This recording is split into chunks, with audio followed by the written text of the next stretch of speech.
شیخ Saadi رحمۃ اللہ علیہ بیان کرتے ہیں کہ ایک درویش ایک جنگل میں سفر کر رہا تھا۔ اس نے ایک لنگڑی لومڑی کو دیکھا جو بے بسی کی چلتی پھرتی تصویر تھی۔ اس درویش کے دل میں خیال آیا کہ اس لومڑی کے رزق کا انتظام کیسے ہوتا ہوگا جبکہ یہ شکار کرنے کے قابل بھی نہیں۔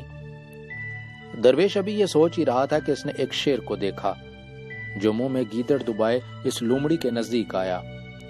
اس نے گیدڑ کے گوشت کا کچھ حصہ کھایا اور باقی وہیں چھوڑ کر چلا گیا۔ لومڑی نے اس باقی کے گوشت میں سے کھایا اور اپنا پیٹ بھرا۔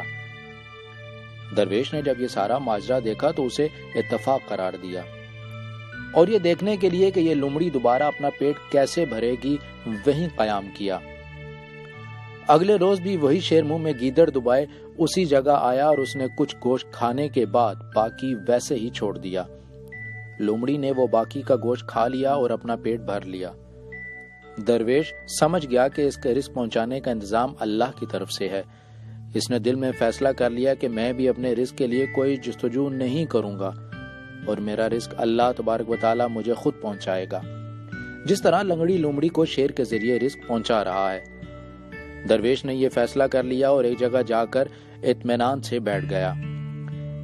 اسے یقین تھا کہ اس کے رزق بھی اس تک پہنچ جائے گا، مگر کئی دن گزر گئے۔ اس کے لیے کھانے کی کوئی شے نہ آئی یہاں تک کہ وہ کمزوری کی انتہا کو پہنچ گیا۔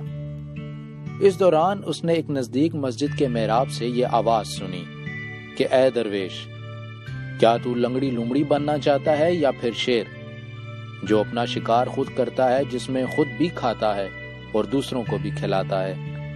تو دوستو، ہمیں اس واقعے سے یہی سبق ملتا ہے کہ رزق پہنچانے کا انتظام اللہ کی طرف سے ہے، مگر اس کا مطلب یہ نہیں کہ بندہ اچھا بھلا ہو اور وہ ہاتھ پر ہاتھ رکھ کر بیٹھ جائے۔